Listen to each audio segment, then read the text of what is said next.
Hi, I'm Amanda Morrall, Personal Finance Editor with Interest.co.nz, and welcome to Take an Interest in Your KiwiSaver, brought to you in association with AMP.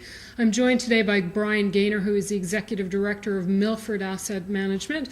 And as you may or may not know, Milford has put itself on the market as having one of the top performing funds in KiwiSaver, and that's not only for its peer group but also across the board.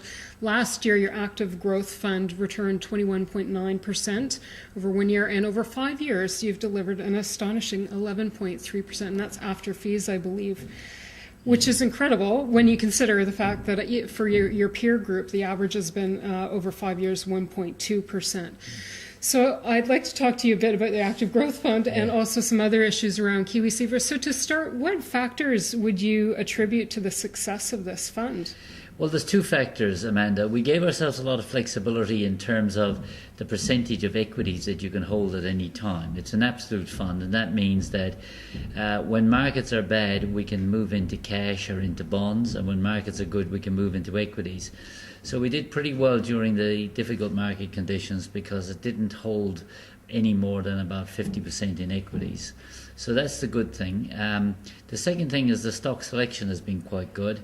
It's not just a matter of picking the right companies, it's a matter of avoiding the ones that have done badly. We've managed to make some very good choices in terms of some companies that have performed quite well. You know, the Diligent, Restaurant Brands for a while, Ryman Healthcare, Delegates in New Zealand. So the stock selection has been quite good. We put a lot of emphasis on that, and it's worked out quite well. So you obviously have a strong bias towards Kiwi companies and Australian companies. Why is there any deliberate reason why you've excluded a greater exposure to other international equities out there? No, well, we've opened the exposure to international equities. At the beginning, we started off as a Australasian focus, mainly because they're the areas we know best. I'm a great believer of sticking to the areas that you know. So there's no point in us trying to pretend we're good at picking companies in Hong Kong or in Malaysia or places like that, when we just don't have the size and the expertise to do that. So we focused on the area that we're good at, but we've changed the prospectus so that now we can go up to 5% of the fund can go offshore. Okay. And we've employed some people who've come from overseas back to New Zealand. We're going to take that very slowly. We do know it's good to be diversified around the world, but you want to walk first before you can run. And it was very important to us that we got the KiwiSaver fund off to a good start, because I don't think there'd be anything worse than seeing KiwiSaver per se across the board failing to deliver for its first 5 years. And in general, most fund managers have delivered pretty good results over that period. You obviously know the market very well. You've been in New Zealand for a long time. Some fund managers have a strategy where they do quite a bit of research into companies. That is, they're going and actually visiting personally with the CEOs and learning about the management structure. Is that something that you feel is necessary, or you probably know the companies well enough that you don't need to do that? Oh no, or? the more you know, the more we go and see them. We have a policy of seeing 500 companies a year. We're well on track. I think we'll do about 550 this year. We do that every year. Now, seeing companies, because what we do is we just don't invest in the larger companies. We invest in the medium-sized and small-sized companies in Australia and New Zealand. Now, they're higher risk, those companies, but if during good markets, they generally tend to perform much better. So when you're investing in higher risk companies, you've got to go and see them regularly. In fact, most of the companies that we've invested in, we will go and see them at a minimum of 4 times a year. Okay. Other major companies will go a minimum of 2, and even companies that we don't invest in, we make sure we go and see them. And you might ask, well, why do we do that? Well, one of the areas we've done quite well is in placements. That's all of a sudden when a placement occurs where somebody wants to sell a large block of shares. You've actually got to make your mind up in an hour or 2 hours. If you don't know the company and haven't visited them, it's very difficult to do that. So we've taken placements in companies like Turner's Auctions and EBOS in New Zealand, and both of them have done quite well because we could make very quick decisions because we knew the companies, even though in the case of EBOS, we didn't own any shares at the time we took the placement. Okay. And one of the justifications you hear offered by fund managers for the fees structure they charge with an actively managed fund such as yourself is it relates to this extra legwork that you do. In the area of fees in KiwiSaver, although you maybe are at the higher end of the scale, do you think in general terms the fees in KiwiSaver are fair? Yeah, I think they are. I think they're particularly fair at the beginning because most KiwiSaver funds are very small, and therefore the economics of it are not great. I mean, for example, in the month of October, I think we're having 14 different visits to Australia. Now, all those costs are incurred by us. They're not incurred by the fund. Yes, we got to pay it out on the fees, but I think the end result is that investors have done quite well out of our investments in Australia, but it is quite expensive because normally you've got to stay at least one night. It's very hard to go over for one day and to come back in a day, and there are some benefits. It's interesting enough is that the worst performing KiwiSaver fund over the last 5 years has been the one with the lowest fees, and that's Smart Share Growth. And they have the lowest fees, but of course they don't do any research. It's an index-based fund. So, investors haven't done well out of the fund that has the lowest fees. We're not the highest, but yeah, we are in the top end of the fee structure, and we perform quite well over that. So I guess the argument is, if you want a Rolls Royce, you have to pay for it. If you want a Lada, it comes cheaper, but it's often not as good. No, so there's lots of criteria KiwiSavers need to weigh up before roll into it. Now, we've reached over 2 million members now in KiwiSaver, so it's starting to plateau a little bit. There's some predictions that it's going to be more consolidation within the industry. Do you share that view? And would you be looking to pick up some of the smaller providers who might be selling out? No, we've got a very strong philosophy of organic growth.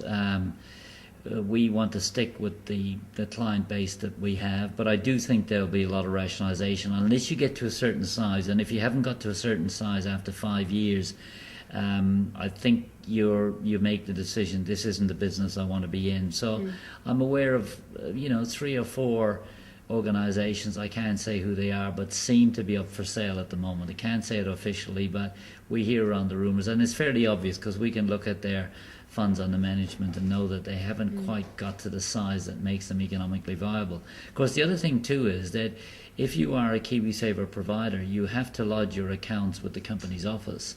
So this is actually something reasonably new in New Zealand, so we can see from our competitors' accounts of how they're doing and how not they're doing. So there's a lot of transparency that hasn't been available in the past as far as funds are concerned. Okay, so no acquisitions on the horizon, but you are in growth mode. So you've been hiring and adding to your team.